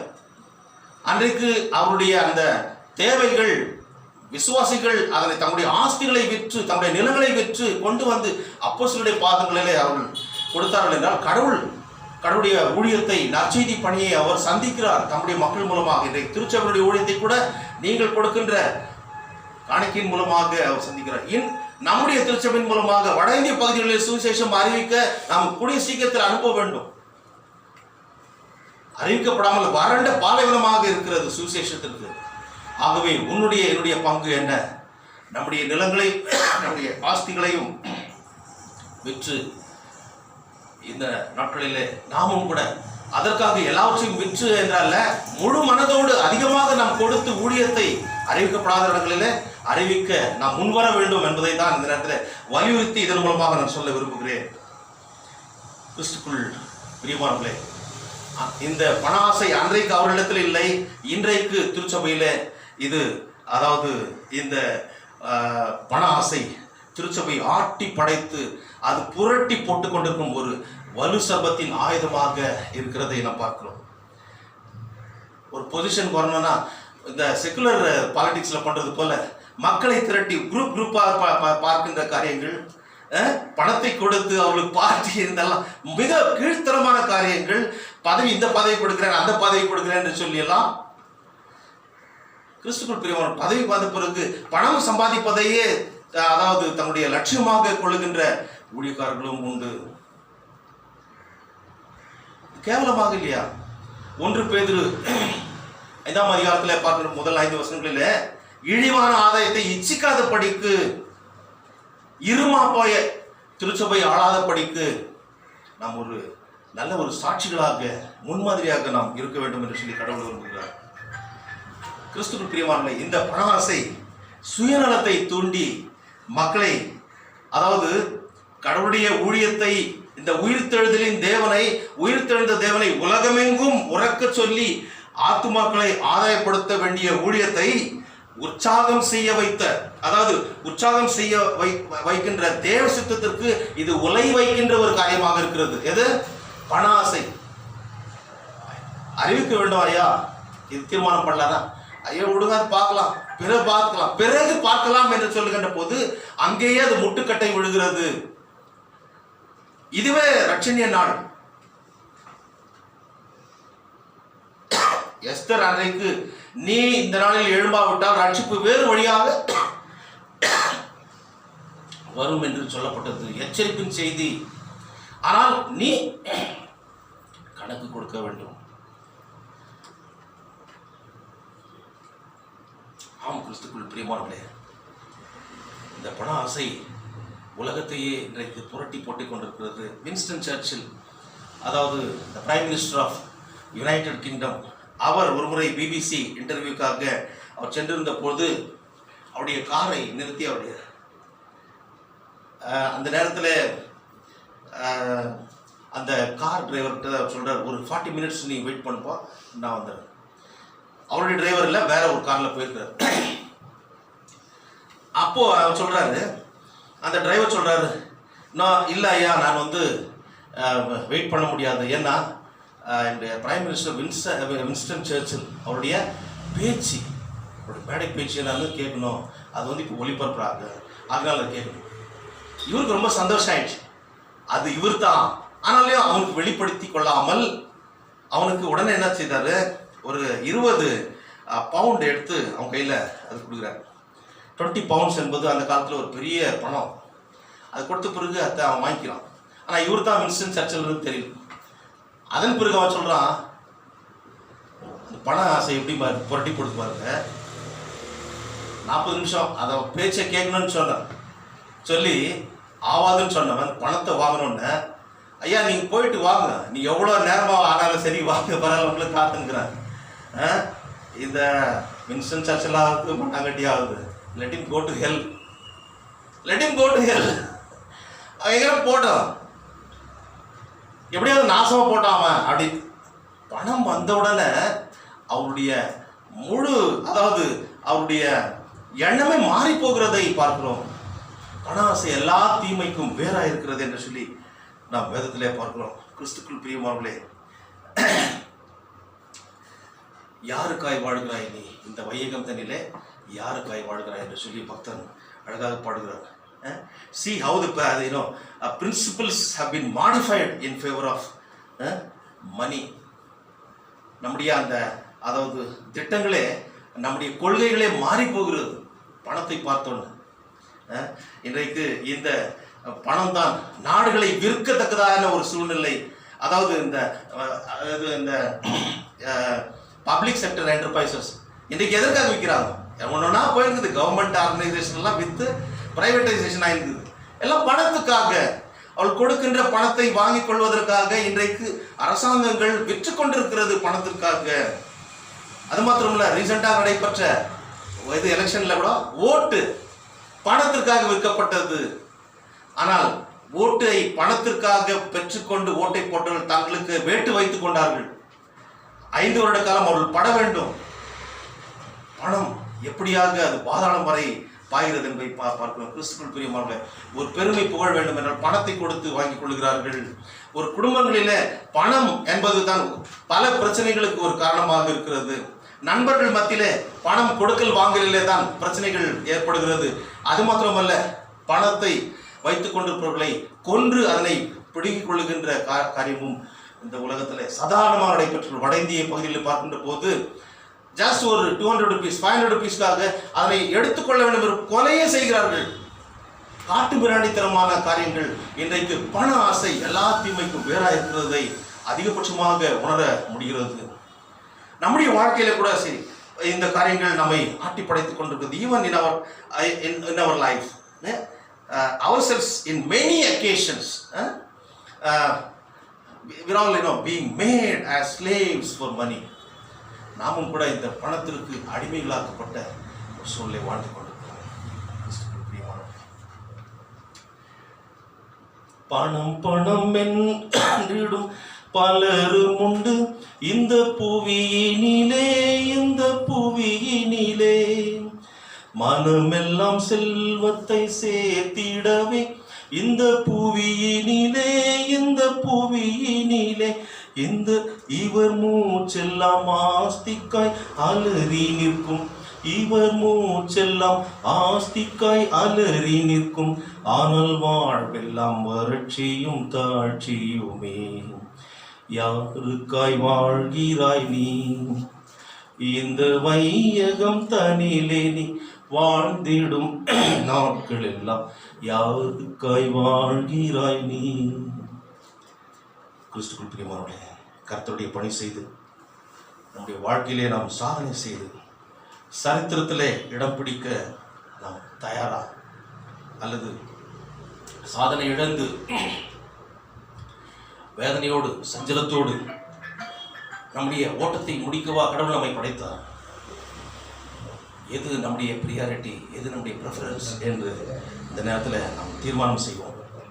பரிசுத்தாவின் அர்த்தமே நாம் ஒவ்வொருவரையும் இந்த மகத்தான பணியிலே ஈடுபடுத்தி அவருக்கு ஏற்ற சாட்சிகளாக வாழ கிருபை செய்வாராக. ஆமென். எல்லா புத்திக்கு மேலான தெய்வீக சமாதானம் நம்முடைய இருதயங்களையும் சிந்தனைகளையும் கிறிஸ்து இயேசுக்குள்ளாக நம்மை பலப்படுத்தி காப்பாராக. ஆமென். தொடர்ந்து ஸ்தோத்திர கீதத்தை நாம் பாடுவோம்.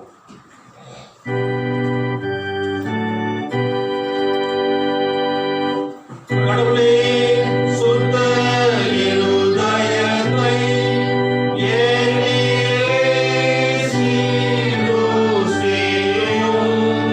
இளைவருமான ஆவியானவர் உள்ளத்திலே புதுப்பியும். உமது சமூகத்தில் நின்று என்னை தள்ளிவிடாதீர். உமது பரிசுத்த ஆவியை என்னிடத்திலிருந்து எடுத்துக்கொள்ளாதீரும். உமது சந்தோஷத்தை திரும்பவும் எனக்குத் தாரும். உற்சாகமான ஆவி என்னை தாங்கும்படி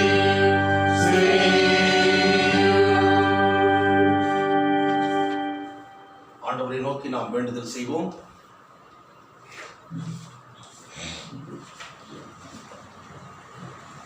சர்வத்திற்கும் வல்ல நித்திய கடவுளே, மனுப்புத்திர அனைவரால் மஞ்சப்படுத்தக்கவரே, நீர் யாதொரு புண்ணியமும் பாத்திரமில்லாத எங்களுக்கு தந்தளின கணக்கற்ற ஆத்தும சரீர நன்மைகளுக்காக உமக்கு தாழ்மையாய் மனமார்ந்த நன்றி செலுத்துகிறோம்.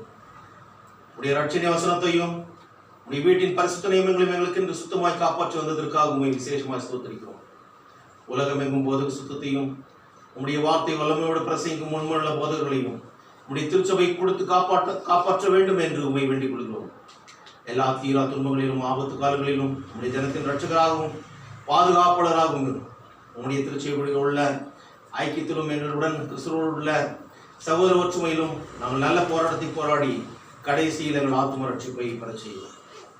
கர்த்தாவே, இந்த கொரோனா வைரஸ் COVID-19 இரண்டாம் அலையின் தாக்கம் என்னுடைய இந்திய தேசத்தில் எல்லா மாநிலங்களிலும் ஆண்டவரை தீவிரமாக பரவி கொண்டிருக்கிற சூழ்நிலையில் நாங்கள் வாழ்கின்ற எங்களுடைய கர்நாடக மாநிலம் பெங்களூரில் அதிகபட்சமாக இந்த நோய் பரவி கொண்டிருக்கின்ற ஒரு சூழ்நிலையிலே கர்த்தாவே, இந்த நாளிலே உம்மை தொழுது கொள்ள முடியாதபடிக்கு ஆண்டவரே, என்னுடைய பெங்களூர் மாநகரத்தின் ஆண்டவரே ஆணையர், போலீஸ் ஆணையர், காவல்துறை ஆணையர் ஆண்டவரை விதித்திருக்கின்ற இந்த தடை உத்தரவு நிமித்தமாக கர்த்தாவே, வருகின்ற 20ஆம் தேதி வரைக்குமாய் நாங்கள் உம்மை எல்லாரும் சேர்ந்து கூடி ஆராதித்து தொழுது கொள்ள முடியாத ஒரு சூழ்நிலை ஏற்பட்டாலும் கூட ஆண்டவரே, காணொலி மூலமாக ஆண்டவரே இந்த ஆராதனையை பார்த்து நாங்கள் ஆண்டவரே சுவாமி உம்மை ஆராதித்து தொழுது கொள்ள எங்களை நீர் பலப்படுத்தி வழிநடத்தி வருவதற்காக நன்றி செலுத்துகிறோம்.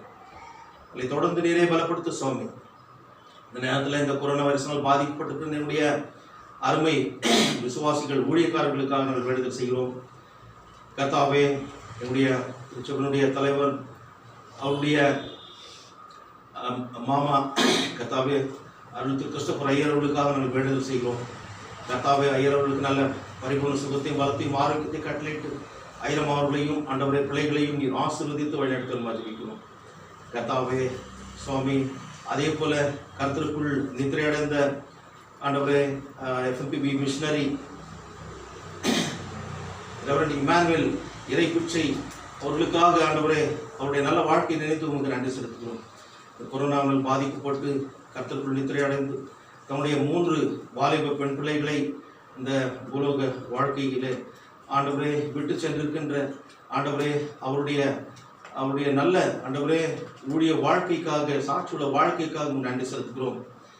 ஆண்டவரே, அவரும் அவருடைய மனைவியும் இணைந்து கர்த்தாவே சுவாமி பணித்தளத்து ஜார்க்கண்டிலே ஊழியம் செய்து அதன் பிறகு மகாராஷ்டிராவில் ஊழியம் செய்து கர்த்தாவே அதன் மூலமாக பாவரா இன மக்கள் மத்தியிலே அவருடைய அந்த பழங்குடி பாஷையை புதிய ஏற்பாட்டிலே அவர்கள் ஆண்டவரை மொழிபெயர்த்து கர்த்தாவே அது 3 ஆண்டவரை டிராஃப்டுகளாக வரத்துக்காக கிருபை செய்திருக்கார் நன்றி செலுத்துகிறோம். ஆண்டவரே, இப்பொழுதுமாய் சுவாமி ஆண்டவரை எதிர்பாராத சூழ்நிலை இந்த கொரோனா வைரஸ் பாதிக்கப்பட்ட நிலையிலே அவர் தன்னுடைய 52வது வயதிலே ஆண்டவர் இந்த பூலோக வாழ்க்கையை விட்டு உம்மிடத்தில் நித்திய வாழ்வுக்கு என்று கடந்து வந்து விட்டுக்கார். அவருடைய மனைவியும் 3 அருமை மகள்கள், வாலிப மகள்களை ஆண்டவரை ஆசீர்வதித்து தொடர்ந்து அவர்கள் ஆண்டவரை தன்னுடைய மரண பரிந்தும் ஆண்டவரை உமக்கு சாட்சிகளாக வாழ கிருபை செய்தோம். உலகம் தரப்படாத ஆறுதலையும் தேர்தலையும் மன சமாதானத்தையும் அவர்களுக்கு நீ கொடுத்து நீ காத்துக்கொள்ள வேண்டும் ஜெபிக்கிறோம். அதே போல ஆண்டவரே, இந்த கொரோனா வைரஸினால் பாதிக்கப்பட்ட உலகில் உள்ள ஒவ்வொரு மக்களையும் ஆண்டவரே, தங்களுடைய அன்பான உடன்பிறப்புகளையும் பெற்றோர்களையும் குழந்தைகளையும் இழந்து போன ஆண்டவரே குடும்பத்திற்கு உலகம் தரப்படாத ஆறுதலையும் தேர்தலையும் மன சமாதானத்தையும் கொடுத்து அவருடைய கண்ணீரை துடைத்து நீர் வழிநடத்தும் அவருடைய வாழ்க்கையில் ஒரு நம்பிக்கை ஏற்படுத்தி காத்துக்கொள்ள ஜெபிக்கிறோம்.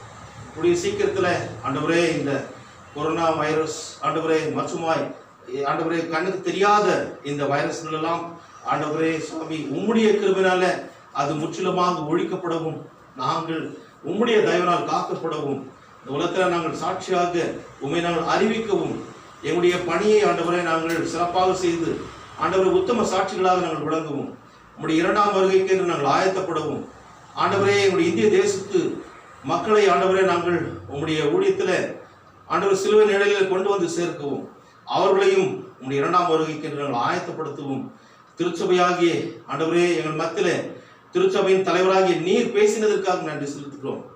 ஆதி அப்போஸ்தலர்கள் மத்தியிலே ஏற்பட்ட அந்த அந்யோன்யம் சுவாமி ஆண்டவரே, அந்த ஒருமனம் தாராளமாக கொடுக்கின்ற அந்த மனப்பாங்கு கர்த்தாவே, சுவிசேஷத்தை தைரியமாக அறிவிக்கின்ற அந்த மன உறுதி கர்த்தாவே, அந்த நிறைந்த கிருபை எங்களை பூர்ண கிருபை எங்களை தாங்கி வழிநடத்த வேண்டுமா சொல்லிக்கிறோம். அப்பொழுது நாங்களும் சுவாமி இந்த உலகத்தில் பெரிய சாட்சிகளாக வாழ்வோம். கர்த்தாவே, எப்பேற்பட்ட ஒரு உபத்திரங்கள் அடக்குமுறைகள் வந்தாலும் நீர் எங்களோடு கூட இருந்து எங்களை வழிநடத்துகிற தேவன் என்பதை நாங்கள் மறவாமல் உமக்கேற்ற சாட்சிகளாக தொடர்ந்து இந்த உலகத்தில் வாழ கிருபை செய்து எல்லா துதி கன மகிமை உமக்கே எடுக்கும். இவைகளையும் உம்மிடத்தில் நான் கேட்க மறந்த எல்லா ஆத்தும சரீரன்மைகளையும் உம்மோடு பரிசுத்தாவியோடும் என்னைக்கு படைத்து ஆண்டு கொண்டிருக்கிற இந்த குமாரனாகிய எங்கள் நாதர் இயேசு கிறிஸ்துவின் மூலமாய் உம்மை வேண்டிக் கொள்கிறோம் கர்த்தாவே. ஆமென். பரமனில் இருக்கிற எங்கள் பிதாவே, நாமும் பரிசுத்தப்படுவதாக, இராட்சம் வருவதாக, உம்முடைய சித்தம் மரணத்திலே செய்யப்படுவது போல பூமியிலையும் செய்யப்படுவதாக. அன்றி வேண்டிய எங்கள் ஆவார்த்தை நிறுத்தார் நாடுகளுக்கு நாங்கள் மன்னித்தது போல எங்கள் பாவப்படன் மன்னியும். எங்களை சோதனை நாம தீமை நிலை ராஜ்யமும் வல்லமையும் மகிமும் என்றென்றைக்கு கொண்டு சோதனை. ஆமென். தொடர்ந்து கடவுளுடைய நாம மகிமைக்காக 620வது பாடலை நாம் பாடுவோம். இருள் சூடும் காலம் இனி வருதே. சாங் நம்பர் 620, இருள் சூடும் காலம் இனி வருதே. இந்த பாடல் நேரத்தில் கடவுளுடைய ஊழியத்திற்கு நாம் காணிக்கப்படும்.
ஆண்டவரை நோக்கி நாம் வேண்டுதல் செய்வோம். சர்வத்திற்கும் வல்ல கடவுளே,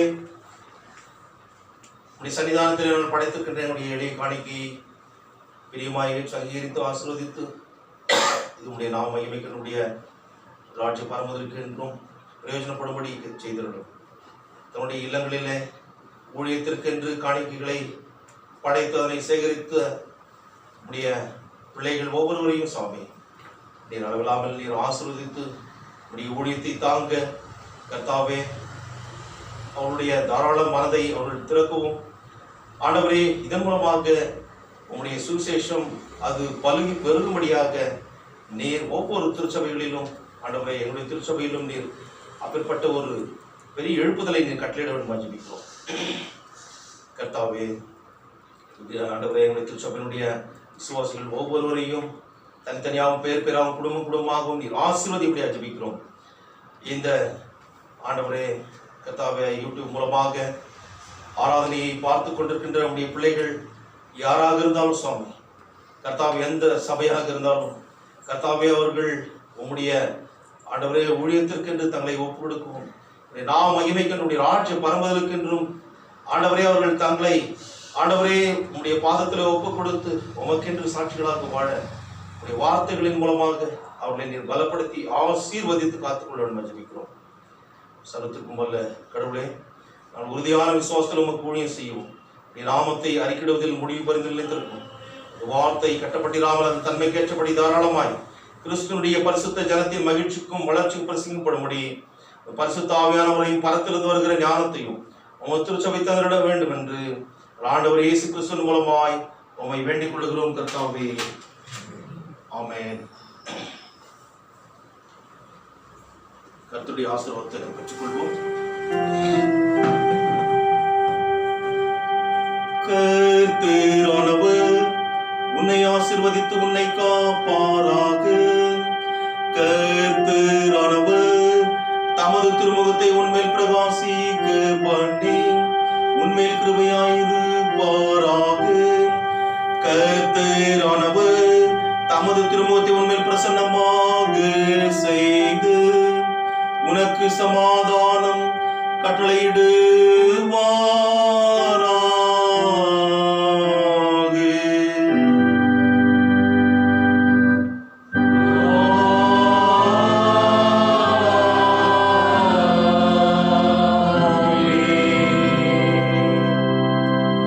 ஞானப்பாடல் 11.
என் முழுமையோட பிரசனாமத்தை ஸ்தோத்திரி. ஆத்துமாவே கர்த்தரை ஸ்தோத்திரி. கர்த்தர் செய்த சகல உபகாரங்களையும் மறவாதே. ஆமென்.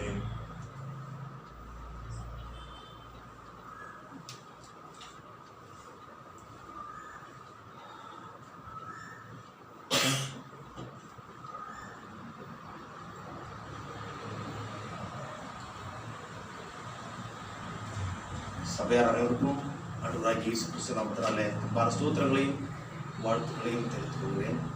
God bless you.